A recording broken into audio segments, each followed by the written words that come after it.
Ini adalah Jong Nam-gyu, pria Korea Selatan yang telah membunuh 13 orang dan membuat 20 orang lainnya luka berat. Jong Nam-gyu lahir di daerah pedesaan Jiangsu, Provinsi Jeolla pada tahun 1969. Dia adalah anak kelima dari 7 bersaudara. Karena ia tinggal di desa, pekerjaan keluarganya bergerak pada bidang pertanian.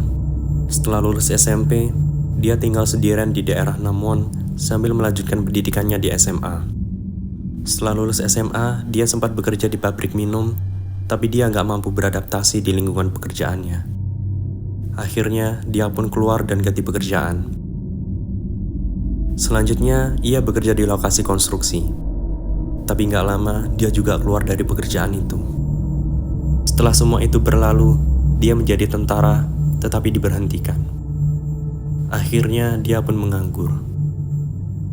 Sebelumnya, Nam-gyu ini suka dianiaya oleh ayahnya dan dilecehkan seksual oleh pria yang dia kenal. Karena pelecehan seksual itu, dia jadi kesulitan menyesuaikan diri dengan lingkungan di sekolahnya.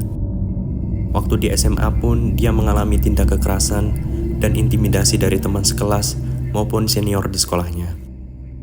Bahkan juniornya tidak ada yang peduli sama dia. Konon katanya, pas Nam-gyu masih di SMA, dia pernah dilecehkan sama pria yang tinggal di sebelah kamarnya. Waktu dia jadi tentara di militer pun, dia juga mendapat perlakuan yang sama dari seniornya di militer.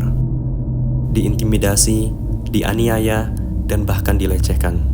Dari semua kejadian itulah muncul bibit-bibit kriminal yang ada pada dalam diri Nam-gyu, dan dia ingin melampiaskan dendamnya ke orang lain.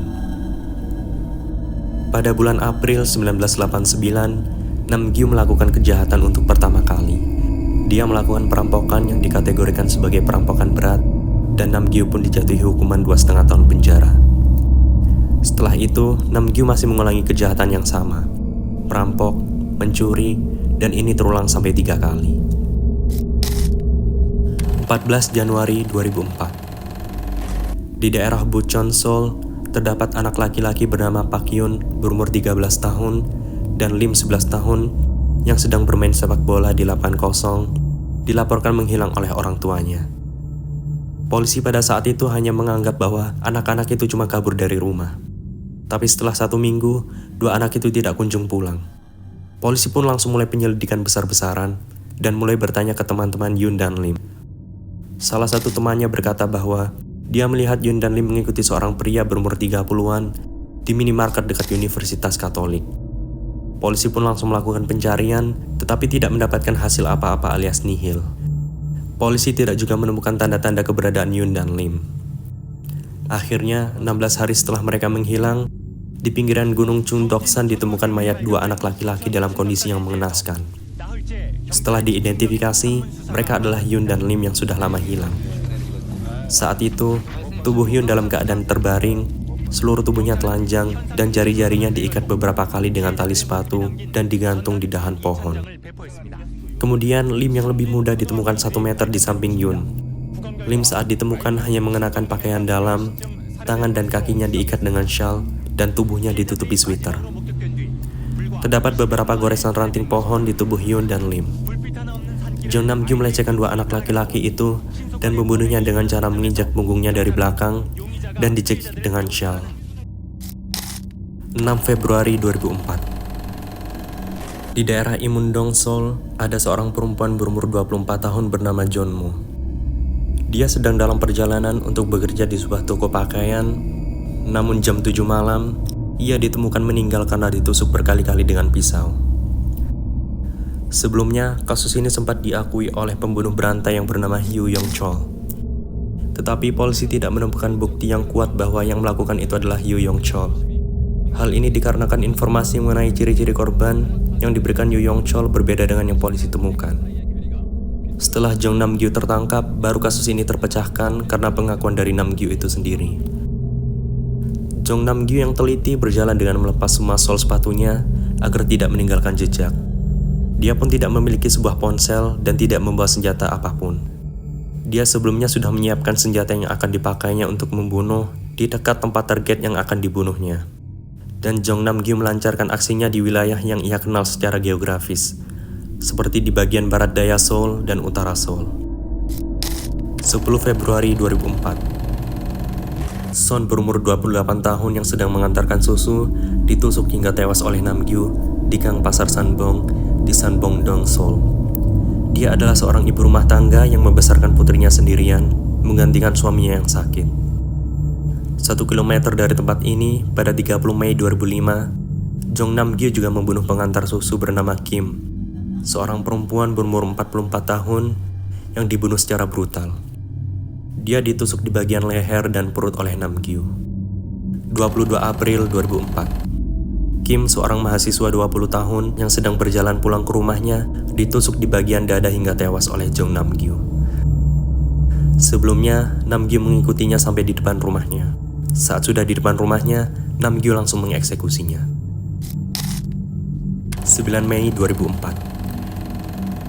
Perempuan bermarga Kim 24 tahun yang sedang berada dalam perjalanan pulang dari gerbang selatan Taman Borame di Dongjak-gu, Seoul dibunuh secara brutal. Dia ditikam 10 kali dengan pisau hingga tewas, dan ini adalah pembunuhan terakhir yang Nam Gyu lakukan di tahun 2004. Nam Gyu pada saat itu merasakan adanya resiko penangkapan dan berhenti melakukan kejahatan untuk sementara waktu. Hal ini dikarenakan berita yang heboh di media massa sehingga menjadi sorotan mengenai kejahatan yang ia lakukan sebelumnya. Pada tahun selanjutnya, modus kejahatannya pun berubah total karena adanya perubahan psikologis dalam diri Nam Gyu. Kini Nam Gyu lebih aktif dalam melakukan kejahatannya. Ia masuk ke dalam rumah dan bersikap berani dan kejam. Senjatanya berubah dari senjata tajam menjadi senjata tumpul. 19 Oktober 2005. Sekitar jam 5 pagi, Nam Gyu memperkosa, menganiaya, dan membunuh Byeon-byung, perempuan yang berusia 26 tahun, di sebuah rumah di Bongchon, Seoul. Tidak berhenti di situ. Nam Gyu pergi ke ruang tamu dan berusaha membunuh adik laki-laki Byeon-byung yang berusia 23 tahun dengan memukul kepalanya menggunakan benda tumpul dan membakarnya di ruangan. Untuk mencegahnya keluar, Nam Gyu membengkokkan sumpit dengan tangannya dan menggantungnya di kenop pintu di luar dan menguncinya. Dia pun berjongkok di lantai pertama dan menyaksikan adik laki-laki menderita karena terbakar. Nam Gyu berkata bahwa ia hanya melarikan diri ketika ada sirine berbunyi. Hal tersebut menyebabkan adik laki-laki terluka parah, sedangkan kakak perempuannya tewas. 18 Januari 2006. Di daerah Suyudong, Seoul, Nam Gyu memasuki rumah Song laki-laki berumur 48 tahun melalui jendela. Dia membangunkan putri Song dan melecehkannya secara seksual. Kemudian ia menganiayanya dengan benda tumpul. Setelah itu, ia mencekiknya hingga tewas. Sebanyak 3 orang tewas, di antaranya 2 anak perempuan Song yang berumur 21 dan 17 tahun. Kemudian anak bungsu Song, laki-laki berumur 12 tahun. Sedangkan Song sendiri melarikan diri melalui pintu samping menuju dapur. Dia menderita luka bakar di sekujur tubuhnya dan dibawa ke rumah sakit. Konon katanya, Nam Gyu dengan sengaja mengunci semua pintu. Hal ini ditujukan untuk mencegah anak-anak itu melarikan diri. Nam Gyu mengeluarkan semua pakaian dan barang-barang yang mudah terbakar. Kemudian ia membakarnya.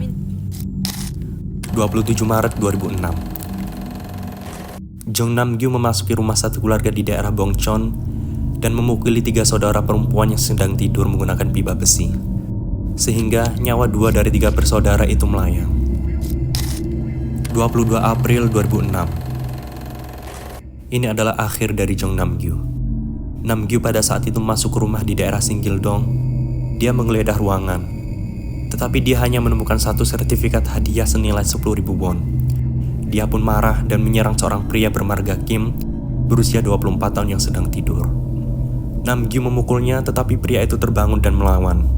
Sang ayah yang mendengarkan keributan lalu terbangun. Dia pun langsung membantu anaknya melawan Nam Gyu dan menghubungi polisi. Nam Gyu pun kalah dan tertangkap. Namun dia sempat melarikan diri dari belakang mobil polisi dalam keadaan tangan terborgol. Tetapi usahanya untuk melarikan diri menjadi sia-sia karena ia tertangkap kembali 2 jam setelahnya, dan ia pun dibawa kembali oleh polisi. Saat polisi mengecek rumah Nam Gyu, polisi menemukan sepasang sepatu yang disimpannya untuk melakukan kejahatan. Dia melakukan kejahatannya dengan sangat matang, mulai dari senjata yang sudah disiapkannya di tempat eksekusi, seperti di dekat rumah korban yang akan dibunuhnya. Polisi juga menemukan sekitar 20 kondom di rumahnya. Setelah semua kejahatan yang ia lakukan, Namgyu mendapat uang 84.000 won, jumlah yang tidak begitu banyak. Hal ini menunjukkan bahwa ia melakukan pembunuhan itu bukan karena uang, melainkan karena kesenangan. Ketika polisi melakukan rekonstruksi kasus pembunuhan di Taman Borame, Namgyu menjalaninya dengan sangat santai dan tenang, seakan-akan pembunuhan yang dilakukannya adalah hal sepele. Masyarakat pun banyak yang kesal dan geram, dan melampiaskan amarahnya dengan menyerang Namgyu. Namun sikap Namgyu sangat di luar ekspektasi. Dia tidak menundukkan kepala atau merasa bersalah. Dia malah memelototi warga itu dan mencoba menyerangnya. Saat Namgyu mau masuk mobil pun, dia menyempatkan diri untuk tersenyum di hadapan kamera. Selama persidangan, Jong Namgyu sama sekali tidak menunjukkan rasa bersalah. Dia malah menunjukkan penampilannya sebagai seorang pembunuh yang keji. Dia mengatakan, "Aku depresi dan frustasi karena aku tidak dapat membunuh lebih banyak orang. Tolong eksekusi aku secepatnya." Demi melakukan kesenangannya sendiri, Namgyu melakukan upaya yang sangat keji dalam mempersiapkan kejahatannya. Agar tidak tertangkap CCTV, dia rela berjalan jauh, seperti melewati beberapa halte dan kereta bawah tanah.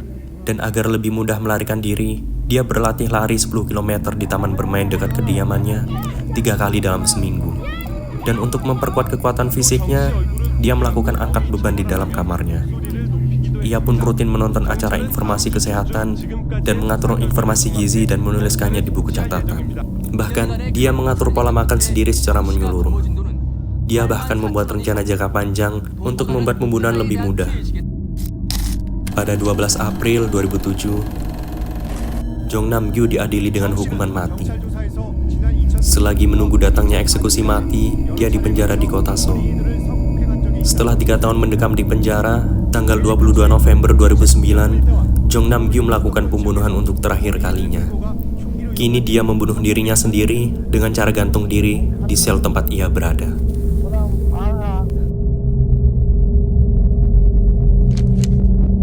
Sebenarnya, cerita ini belum lengkap. Masih ada 20 kejahatan Jong Namgyu yang sampai mengakibatkan para korban terluka berat.